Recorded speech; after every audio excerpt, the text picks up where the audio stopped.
Cold War has only been out for 1 week, but there are numerous ways you can gain an edge on your opponents in battle. It is very important to gain every single edge that you can in order to win your gunfights. These 12 tips are designed for controller players, mostly on console, but if you play on PC, on controller, this will also help too. If you guys could do me a huge favor, if I help you out at any point in time in this video, please leave a like, subscribe to the channel, and turn post notifications on so you guys don't miss a future guide or glitch on the channel. Let's get into it. One more thing before we start, if you guys have any questions, please leave them down in the comment section below, or if you guys want to see future guides on specific things, also let me know. I love taking inspiration from what you guys want to see. So starting off with controller tips and tricks, go to your settings and scroll all the way down on your controller. Go to the interact/reload behavior. In my opinion, you guys should definitely change this to prioritize reload. This will make it so that you tap X to reload and interact, but if both are available, then it'll tap to reload first and then you hold to interact. This will allow you to not get juggled up in close quarter situations like on checkmate, where you could be on the B flag and there could be a gun on the floor. If you need to reload your gun, just tap it and then you won't juggle other people's guns and you won't get all mixed up. This will save you a lot of time and frustration. This is my best tip. This is why it is first. Moving on to mobility, you guys want to go into your controller settings and go down to sprint behavior and turn this over to toggle. This will allow you to press to sprint. That way your character will actually move forward and you don't need to hold down the sprint button. This is just better for your controller in general, but also you do not want to have auto sprint on. Make sure that is disabled. I know in Modern Warfare and in Warzone, this was a big setting that a lot of controller players used. In this game, you want to keep that disabled. The reason that we keep this disabled is because auto sprint will not change your current stance, like your crouch or prone, and it will not cancel reload actions or aim down sights. What that means is you need to turn on sprint cancels reload. Let's say you guys are in a gunfight and you kill your opponent and you still have like half your magazine left. Let's say 20 bullets. You go to reload, but then another opponent comes. If you don't have sprint cancels reload on, you're going to die because you won't be able to reload your gun. You're just going to be sitting there, you're going to reload, and then you can't shoot back. But if sprint cancels your reload, you can quickly sprint, press down your sprint behavior. That's why it's on toggle. Just press it once and then you'll start sprinting, and then stop sprinting. You'll now be able to go ahead and shoot your opponent. This will save you in a lot of gunfights. Next tip on the list is make sure your motion blur is disabled. Make sure you guys have motion blur off because this will just help you notice enemies, and visibility isn't the best in this game, so this will help you out a lot. And if you guys have ever watched any pro play any Call of Duty ever, you guys would know pros always turn off things that don't benefit them or will distract them, and that is why you never see anybody using motion blur. Turning off motion blur will allow your game to run smoother, and this will help you because your visibility will be better, allowing you to get better aim and identify your targets a lot faster. Speaking of getting better aim, Call of Duty Cold War just added aim response curve in the update yesterday on November 20th.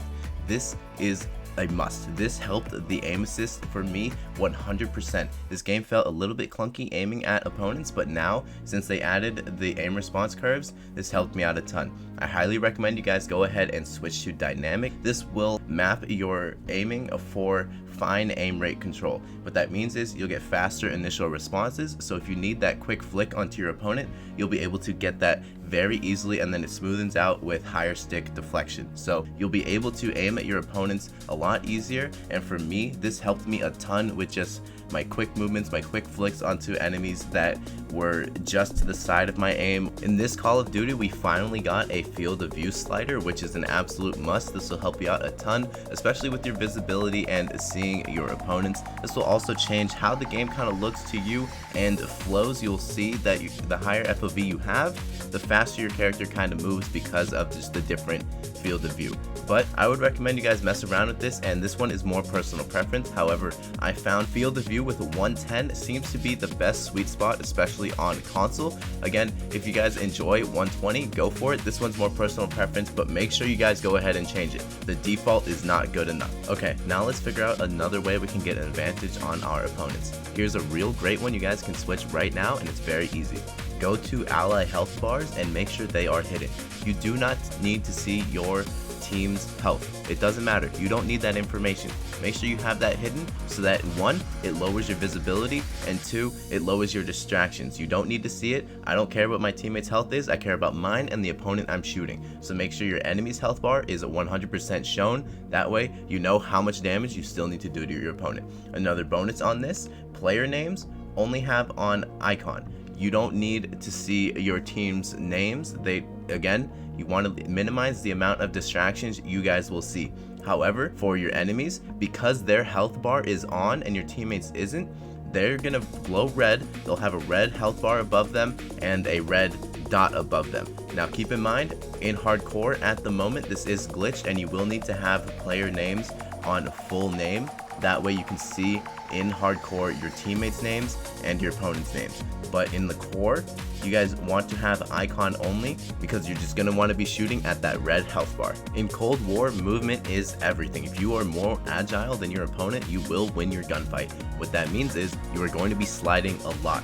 And if you guys play on a default controller and have your controller set to default, you're doing yourself a disadvantage by having to move your thumb over to the B button or circle on PS4 or PlayStation 5 I guess now, and using that to crouch or prone.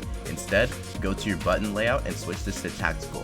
This will allow you to use your crouch, slide, and prone on your right stick, keeping your thumb on your aiming button, allowing you to not only slide but also save yourself time by not moving your thumb and keeping it there ready to aim at your opponent. Just a heads up, to be perfectly clear, your melee is now on your B or circle button depending on your console, and this will make it a little bit slower to go ahead and melee, but let's be honest, you guys are going to be using your tactical slide, your crouch, and your prone a lot more than your melees in this game. Here is a super secret setting that you guys can go ahead and change right now that will give you a huge advantage, but it may take a little bit of time to actually get used to. But this is for people that use a default regular controller that you would just get out of the box for your Xbox or PlayStation. For me, I don't use this setting because I use a scuff that comes along with trigger stops, but here's why. You guys want to switch your triggers with your bumpers. So you guys see here this setting, flip with. You guys want to switch that to flip. What that does is now your fire and aim down sights are on your bumpers. What that means is you'll be able to use the top buttons on your controller to now aim down sight and fire, and then the triggers are going to be your use lethal and tactical equipment. What this does is it allows the input to be faster for your aim down sight and fire weapon, allowing you to get your shot off, and when in a game like Call of Duty, when milliseconds matter, this is huge. Another great tip that a lot of pro Call of Duty players use is controller vibration disabled. This will make it so that when you guys get shot, instead of your controller buzzing, it will do nothing, allowing you to have a faster reaction time and be able to get your aim on your opponent very easily without anything hindering your hand's performance. This next tip is going to apply to everyone just to help you guys out with your visibility, even if you are not colorblind. Go to your graphics and go to colorblind modes. As you guys can see at the top, there are different settings for what you can change your colorblind type to. Keep in mind, in this Call of Duty, unlike the previous one, Modern Warfare, changing your colorblind type does not change how your map, like the actual layout of the map, is going to look. Only how you are going to see your enemy's colors and your team's colors, stuff like that. So you can actually go ahead in here and change whatever color you guys want to see. For, let's say, your teammates, you want to make them green. I can make my teammates green. I'm just going to leave mine at the defaults for now, but go ahead and change whichever one you guys want in order to make it so that you personally can see better. This is going to be different for every single person. That is why I am not going to share what mine actually are. These are just the defaults. You go ahead and test what you guys can see best. Every single person in the world has different eyes, so go see. Maybe you see your enemies better if they're purple or pink or blue, whatever you guys can see better.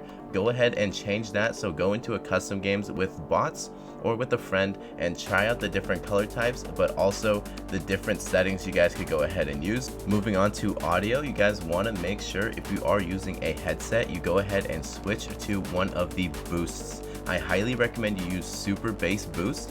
What this does is makes enemy footsteps the loudest they can be, because footsteps are a bass boosted sound. So you guys want to get super bass boost if you are using a headset. This is what I use for my headset. I'm able to hear enemies coming from whatever direction. The audio is superb, way better than Warzone ever was. However, if you guys want to make this a little bit better for yourself also, make sure that you have your dialogue volume about 20% less. This will make it so that you guys can still hear, your announcers, and you'll be able to hear that, the enemies have a UAV or whatever, but it doesn't affect your main sound, which is the sound effects of the game. Again, that would be like bullets, score streaks, and footsteps. Want to make sure you can hear that as best as possible. You can turn down your music all the way. I like having it just on 40 so I can barely hear it, but again, it is a distraction, so that is up to you. And then master volume I have full so that I can get the best sound that I can. If you guys want to see a full audio guide from me, let me know down in the comment section and I'll make it a separate video going in depth on all of these different audio presets, but I gotta see a lot of comments if you guys want to see it. So now I'm gonna break down sensitivities for you guys in this game. So starting off, my personal preference is using 9.9. Now, like I mentioned previously in the video, mobility is a must. So if you are going to be sliding around everywhere, or your opponents are sliding around, you want to be able to keep up with them, and I found that 9.9 for me personally works very well. However, just a heads up, the default starts at 4. I wouldn't really recommend going below 4, especially at 0.25. You're going to be a turtle and not be able to aim at anything. The higher you move up, the more difficult it is going to be to control your aim, especially at long range. The higher your sensitivity, the harder it is to, snipe, let's say, or use a long range sight. But that is why you have the ADS stick sensitivity for low and high zoom. The high zoom is going to be for your magnification over 4 times scopes, so like your snipers or a 4 times scope on your AR, and the low zoom is going to be below the 4 times, so just like your base weapons or like a reflex, stuff like that. In Modern Warfare, I had these very fine-tuned, and I recommend you guys go ahead and try different things out, because this is going to be what fits for you. Again, everybody is different, but in this game, so far, all of my experience, I haven't even needed to change these, and I just stick on 9.9. That has been an absolute sweet spot for me. That was just a general overview of what your sensitivity should be. Again, go and test it, because I cannot tell you what is best for you. Your sensitivity is, in the end of the day, your personal preference and how you play, so please make sure you go ahead and test these all out. But that is going to be it for the video. Thank you guys so much for watching. If you enjoyed, please do me a huge favor and leave a like, and also subscribe. Let me know if you guys want to see more guides like this, or what guides you would like to see in the future. I do read all of my comments and try to get back to as many of you guys as I can. Check out the video you see on your screen right now, and I'll see you guys in the next one. Take it easy, guys. Peace.